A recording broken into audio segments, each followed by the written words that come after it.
What is up, everybody? It is Wick here, and I'm doing an upgraded shipping video. I did a shipping video a few years ago, and a lot's changed, especially now since they have the Ground Advantage shipping, which went live July 9th. And it's one of the biggest questions I get on my channel is shipping questions. So I need to have an upgraded video so I can send everyone to this video. This video is going to focus more on eBay, the eBay side of shipping, but it's pretty much the same however you ship. I'll mention some of the differences, but eBay's the biggest platform that people are probably shipping from. And to start it off, let's just talk about USPS, United States Postal Service, which is probably what most people use to do the shipping. They have different shipping services like Priority Mail, Ground Advantage, Media Mail, of course the flat rate boxes. Now, to anyone who already knows about shipping, the First Class and Parcel Select is now combined into one service called Ground Advantage. But don't worry, when I first started reading this, I'm like, oh no, they're getting rid of First Class, but it's still the same price. It's actually technically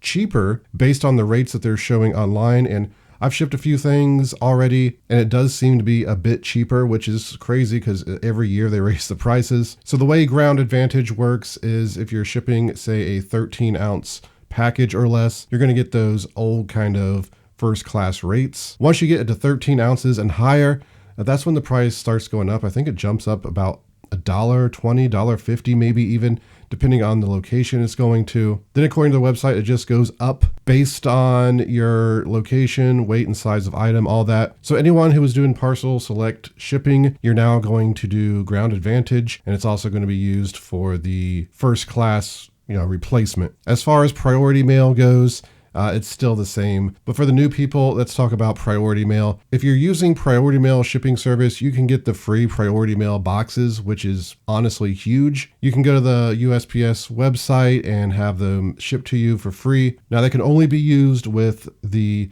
Priority Mail service. So Ground Advantage, you can't use the free Priority Mail boxes. Media Mail, you can't use the free boxes. Generally, you're going to get faster shipping times with Priority. It's also going to cost a little bit more, but I'm telling you, if you're shipping from eBay, you get a pretty big discount, and a lot of shipping services do have kind of these built-in discounts because they're big shippers. eBay, Amazon, you can ship things to Amazon, you get their discount. It's insane how cheap it is. And that's just because they ship so many packages. I shipped something today. I got like a 48% discount. It's just kind of crazy. So Priority for me seems to be the best option, especially with the boxes, because buying boxes is expensive. Or even if you're just going to dumpsters and harvesting your own boxes, it takes a lot of time and effort. I get all these boxes free. Anything I can ship Priority Mail and use those boxes. It's typically what I do. Ground Advantage is going to be cheaper than Priority Mail generally, but you're also not going to be able to use the boxes.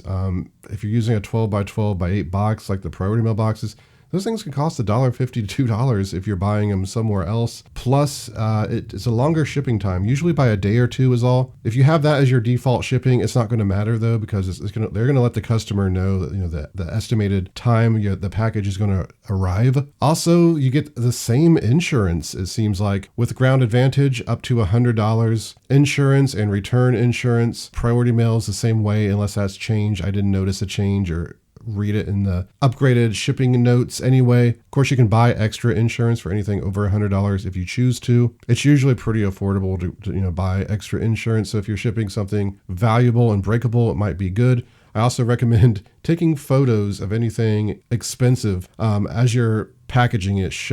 Take pictures of how you packaged it, because if you have to do an insurance claim, that's going to help you a lot. Because the big thing that USPS is going to try to claim is that you didn't package the product properly, and that's why it broke. It wasn't their fault, that sort of thing. And with insurance, all I can say is good luck, because it's a pain to try to get your money back on some of this stuff. You really have to kind of push for it. The other USPS shipping service is Media Mail. You can ship books, movies like VHS, CDs for dirt cheap. Video games cannot be shipped media mail. A lot of people think they can. Technically, you're not even supposed to ship magazines if they have like ads in them. I don't think if you ship some Lifetime magazines from the 40s and they got a cigarette ad in them, I don't know, if they're going to complain about that if they happen to catch it. I know a lot of people say, oh, I ship all my packages media mail and I save a lot of money. I've never had any problems. I would not recommend doing that because, you can get your address flagged, kind of get blacklisted, and they won't be able to ship anything anymore. If you get caught doing that too often anyway, especially if you're doing this as a business, you don't need to be trying to cut corners like that, because it'll catch up to you. Also, I should mention, with the priority mail boxes, there's also flat rate boxes. These come in medium, large, and there's a bubble mailer. It's basically anything you can fit in the box will ship for just one set price. Generally, these aren't worth trying to use unless you have a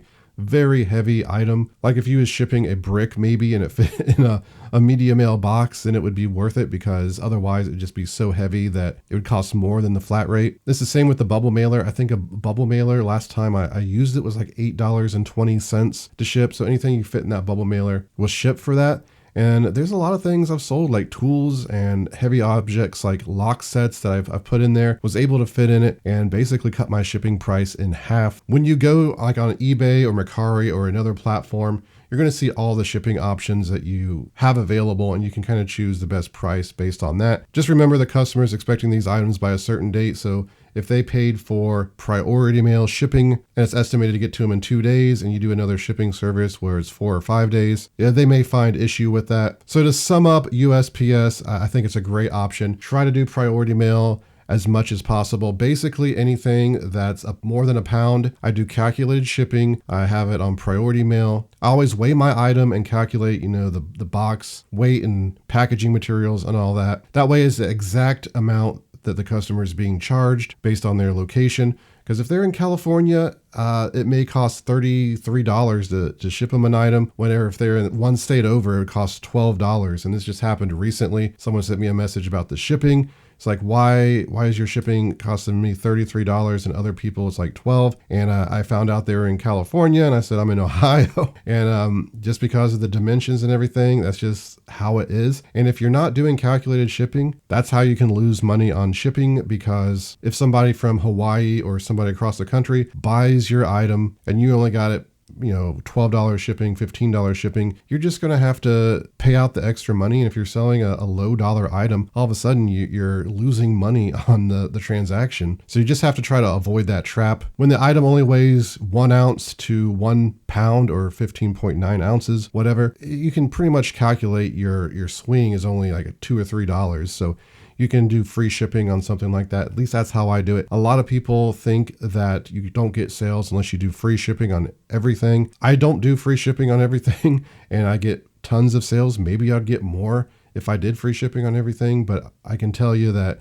you're going to run into a lot of issues where you're paying more on shipping than you want to. A lot of my items, I can just wait until someone more local wants to buy it. I have no problem doing that. Again, you can run your business however you want. After all, shipping is kind of a tax write-off anyway. So if you're getting into items more than 5 pounds, the box is starting to get pretty girthy. You should start looking at FedEx or UPS as options. And both of these have good pros and cons. Like UPS to ship a baseball bat. I just shipped one today, $9.95. FedEx was $18 and USPS was $23 and something to ship a baseball bat. And that's because once the length breaks that, I think it's 30 inches, doesn't matter how much it weighs, it goes to this length surcharge or whatever. USPS started doing this recently. It's unfortunate, but luckily UPS will still ship a baseball bat for $9.95. I think the buyer paid like $12 and something. I got one of the eBay discounts. So I really recommend using all 3 shipping services. Sometimes like medium-sized boxes, FedEx seems to ship better. However, I haven't got enough testing time, but I think Ground Advantage may just replace FedEx overall. I don't know if that's the purpose. They said they wanted to add Ground Advantage because it was confusing having first class and parcel, because it's looking like it's taken the same amount of time also to get to the customer, FedEx and Ground Advantage from what I've seen so far. But UPS definitely has some great advantages. If you're selling something very big and heavy, you're getting the best price on UPS almost every single time. Lengthwise, like golf clubs,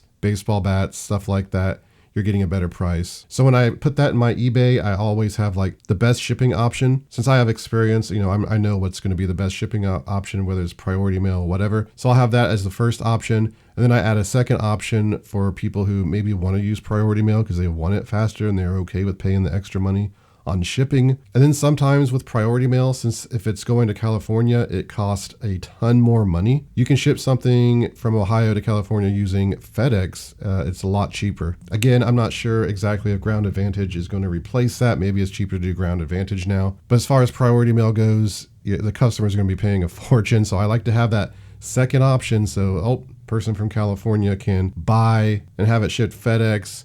It's slower shipping time, but they're saving a lot more money. Always good to give your customers options. You get more sales that way. I should also mention that regional A boxes no longer exist. If you're new to shipping, you don't need to worry about those. If you see them mentioned anywhere, they've been discontinued. It's unfortunate because you could save a lot of money on those. I know I did. Plus they had some unique box sizes, which were nice to get for free. And speaking of boxes, it takes a lot of boxes to have in stock when you're shipping. I always keep the free priority mail boxes, all those in stock. I buy certain sizes from Walmart. I buy certain sizes from eBay. Now, if you have a eBay store subscription, depending on which level you have, you get free money to spend on eBay shipping supplies every quarter. With my plan, I get $25. So I buy some of these smaller boxes that I can use to ship Ground Advantage now. Since I can't use the free priority mail boxes with Ground Advantage, I just buy extra ones to use for my smaller, lighter items. I also buy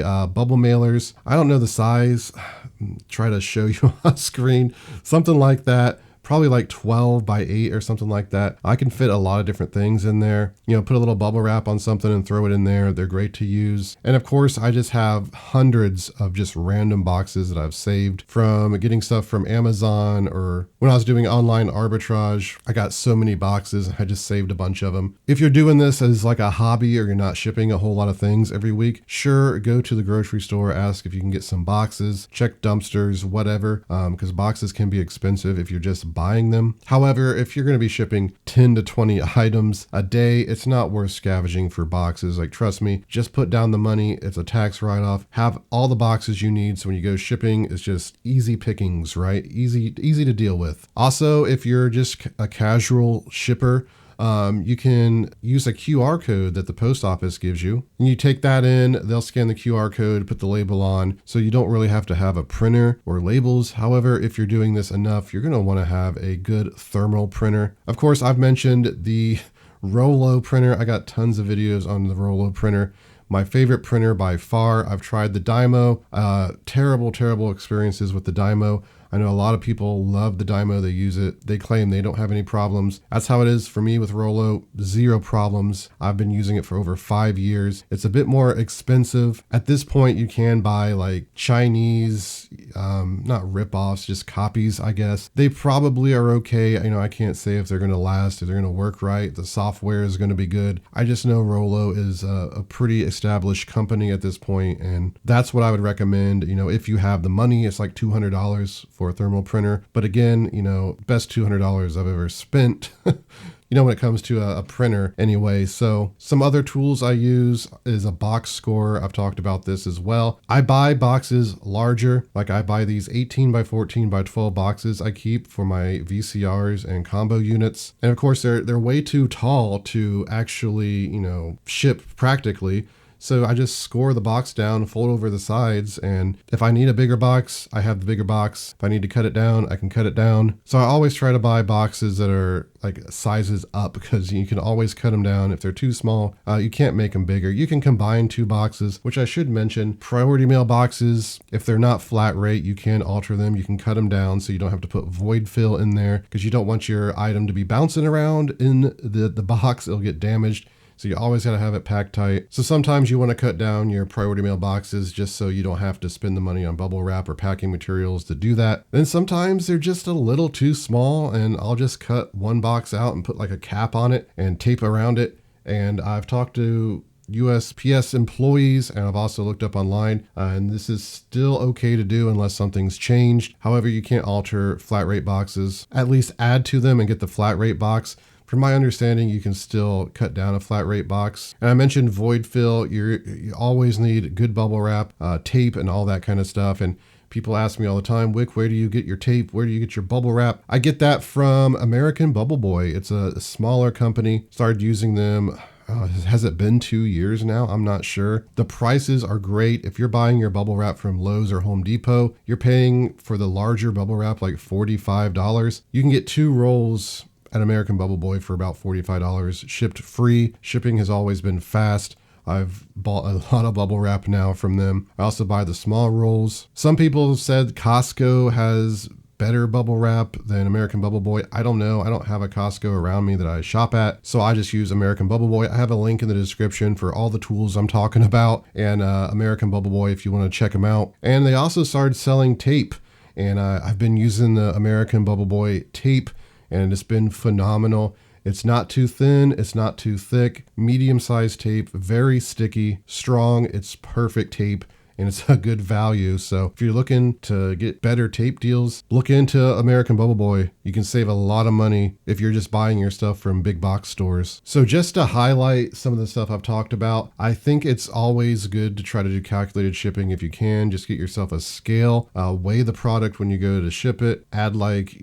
half a pound or a pound, depending on the size of the item, to factor in the box weight. Make sure you're measuring the dimensions, because literally 1 inch could double in price the cost of shipping. And it's funny because if you do mess up on your shipping, or you kind of get lazy with the calculated shipping, it's always the person the furthest away from you that's going to cost you the most amount of money who's buying, because they're used to seeing things, having to pay more for shipping, so they see yours and they're going to buy. It's a good way to get sales, but just factor that into the price of your listing. If you got a $20 item and it costs $20 average to ship it, no one's going to pay the $20 for the item and then $20 shipping on top of that. I hope that makes sense. Just try to price your stuff right. If I'm doing calculated shipping, I'm selling a $200 item, a lot of times I'll price the item $190 because I know they're going to have to pay shipping. But the calculated shipping is just to protect me if someone far away buys it, right? And it ends up costing $30 or $40 instead of $10 shipping. There's also third-party services. A big one is Pirate Ship. If you're new to shipping, I don't recommend,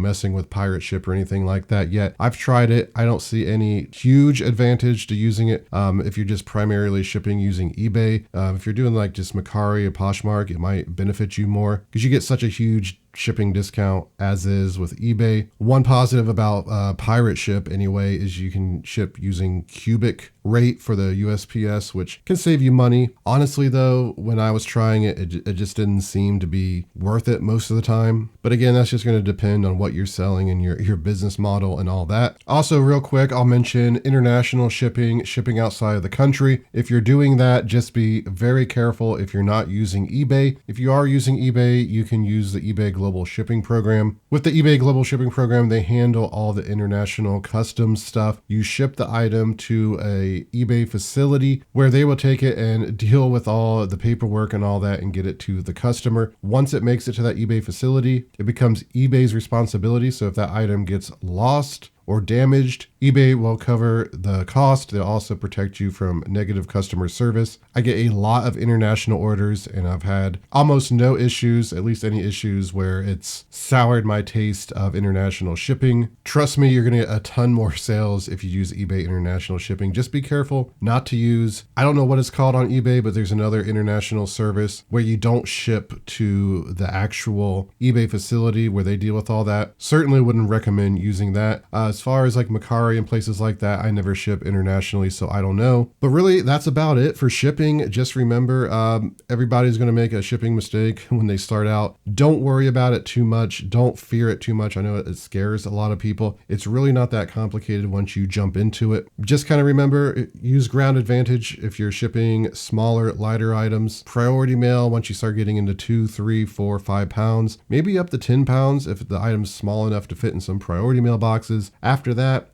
start checking FedEx prices. Of course, you can't use priority mail boxes with FedEx or UPS either. Just priority mail. I just want to keep drilling that in people's heads because if you try to take a priority mail box to FedEx or UPS, there's a good chance they're going to just deny it. And a lot of times they might not care because, well, why would they? USPS is the one that cares. Plus, when you buy the free boxes, you sign all these agreements, right? That you're only going to use them for priority mail. You're not going to resell them and all this kind of stuff. Remember, if you're shipping very large items, very long items, consider UPS going to save you a lot of money. It's going to save the customer a lot of money. I doubt customers would be buying my baseball bats if I was doing priority mail shipping, because they'd be paying more on the shipping than what a lot of the bats are, like a $20, $30 bat, and they're paying $20, $30 shipping. It's just not going to happen. People aren't going to pay that kind of money. But there it is, everybody. That's the video. I hope you learned something. If you got any questions, leave them in the comments. I'll try to get to them. Hopefully I covered everything. Wanted to get this video updated because I know a lot of people are still watching this old shipping video and it's just outdated. Now I can direct people to this new video. If you could, before you leave, of course, hit that like button for me. I'd really appreciate it. You can find me on Twitter, Instagram, and TikTok, flipping_junk. And this has been Wick. Till next time.